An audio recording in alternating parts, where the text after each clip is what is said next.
Now, Donald Trump Jr.'s Oppression Olympics continued with a new event.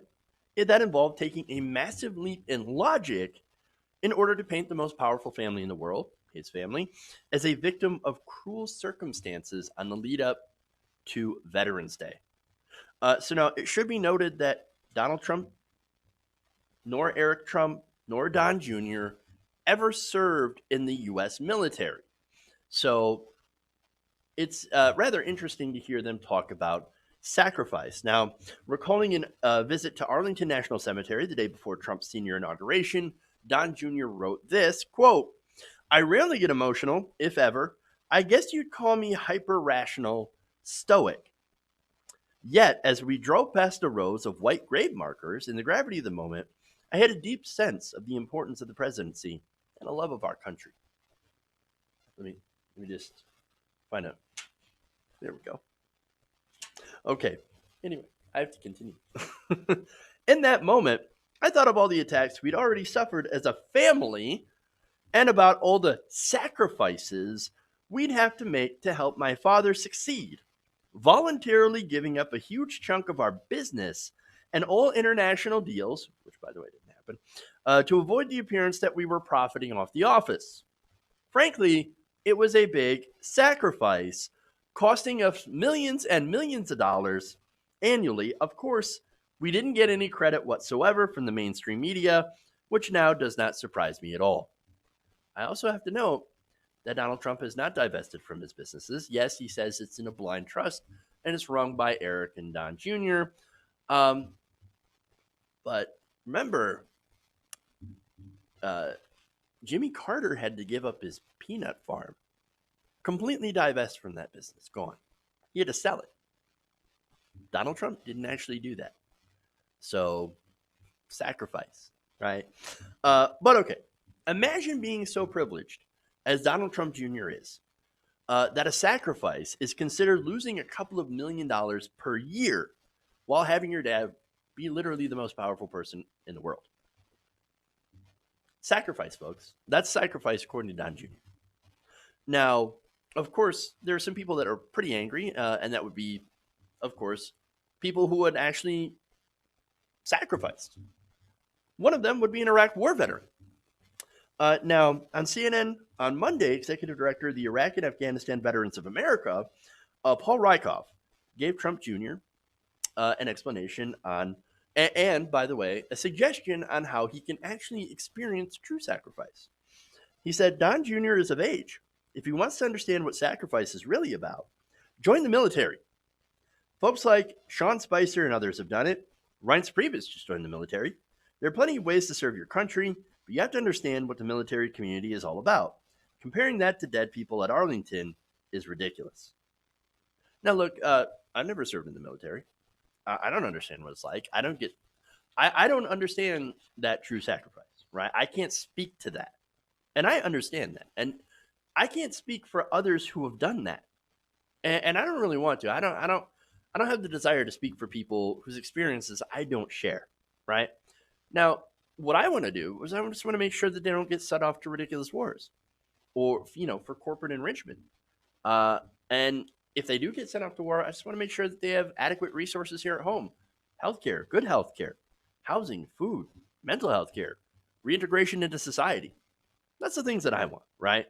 Uh, and here's the thing: I think we should actually be listening to our veterans because they actually know best in a lot of cases what they actually need. So that's what I think about that. Now, the reason I bring that up is that there are people that do speak as if they represent veterans, even though they're actually not, even though they actually don't know what the veterans actually need, nor they care. These people use veterans as a prop. Okay. And look, this has been happening for a long, long time in politics. And there's definitely one party that seems to be much, much worse on that issue. And this is an example. The Trumps have no idea what it's like to serve in the military, or I should say, and they have no idea what sacrifice really means. And to pretend like it while making some, I don't know, teary entry into his book about going to Arlington and then trying to compare that to losing a couple of $1 million a year. That's super gross. Now, Rykov continued to say, unfortunately, it has a tone that's permeated this time and time again. Just last week, the president is going to be at his foundation is going to be fined $2 million for diverting funds raised for veterans that were put into politics. Yeah, that was when he wanted to skip the Fox News debate and said, "Oh well, I'm just going to take this money. I'm going to do a fundraiser and I'm going to put that into veterans." Right? Well, he didn't. He put it into political advertising, again using veterans as a prop. And now Rykov explained that this is a charade they did in Iowa when he was going to boycott the Fox debate and raise money for veterans. Looks like the money didn't go to veterans; it went to politics. Time and time again, he said, "There's this politicization. I brought it up on shows for 3 years. It's about the core of democracy, and veterans and military folks should be off limits when it comes to politics. Should be, but we all know that it happens, unfortunately, as we've seen." And look, it tends to be Republicans, if you haven't already figured that out, that use the military to boost themselves politically. So now, first off, of course, they claim to be the defenders of the military when asking for bigger and bigger military budgets. So as a politician, especially in the other party, who's criticized as weak on defense or doesn't care about the troops, un-American, it can be a pretty difficult thing when you're facing re-election to be labeled as against the troops, right? In reality, nobody's really against the troops, especially those of us who are progressive. What we're against is uncapped military spending. And so that does not equate to actually caring for the troops. Now, in reality, this money that goes to the Pentagon ends up going into the defense contractors' pockets. Those are the people that basically make the weapons. And they make weapons that, in some cases, like the F 35, don't even actually work. And some that are dangerous for the troops to use. And this money gets put into endless warfare, but helps the corporations and, more importantly, the politicians that get the money from these corporations through our system of legalized bribery, right? And that's what happens, right? They give billions of dollars, these politicians, to defense contractors. That does not go to the troops or helping military families with child care or with food assistance. It doesn't actually help veterans get mental health care that they might need. No, it goes to, again, buying weapon systems that we don't, in some cases, necessarily need. They also, the Republicans do, they cut military benefits, they cut food assistance. Now, by the way, what's really important about food assistance is that there is a large chunk of the SNAP budget that ends up getting spent at military commissaries on base. So it's important that you guys know that, right? This is what happens. They spend, a lot of military families don't make enough money, so they end up getting SNAP. If, for example, you have E1s, right? Those are the people that just joined the military, right? They make shy of about $19,000 a year. That's not a lot of money. Certainly not enough money that you can really live on. Now, Republicans, like I said, they don't address that. They don't address mental health care, even though they continue to scream about mental health care. They continue to try to say that they're best for the troops, say that they're best on these issues, when in reality, they don't do anything. They only point at the troops and claim that we're the ones that love them because, look, to be honest, a lot of people aren't going to argue with that position, right? In fact, just like I made with the point that I made with the military budget and voting against that, you don't want to be painted as against the troops, right? But that's what they do. They say they love the flag, they love the troops, and therefore they love America more than Democrats.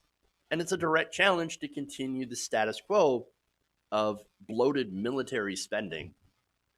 And not only that, but it's, of course, a cynical ploy to continue to get votes. In reality, these politicians, and I will include some Democrats among them, by the way, they love money, they love defense contractors, they love the money of politics, and love the wars for oil and resources. And in this case, the Trumps love to paint themselves as victims, as people that are making great sacrifice for our country, when in reality, losing, like I said, possibly losing a couple of $1 million a year in an effort to avoid corruption laws, if they've even done so, not exactly the definition of sacrifice. Hey guys, hopefully you enjoyed that free video. Now I'm going to have to ask you a favor. Between the demonetization and the YouTube algorithm messing around with view counts, etc., we're having a hard time adjusting to the new YouTube reality, which is where you guys come in. See, we have a Patreon, patreon.com/TYTNation, set up to help us rely on you guys, the viewers, instead of big corporate ads. Look, you know the show. You know I'm not in favor of big corporations anyway. So help us transition away from relying on the ad model to pay the bills and sign up to be a patron, patreon.com/TYTNation. That goes a long way to help us keep the lights on. And you guys will know that you're supporting independent, progressive media.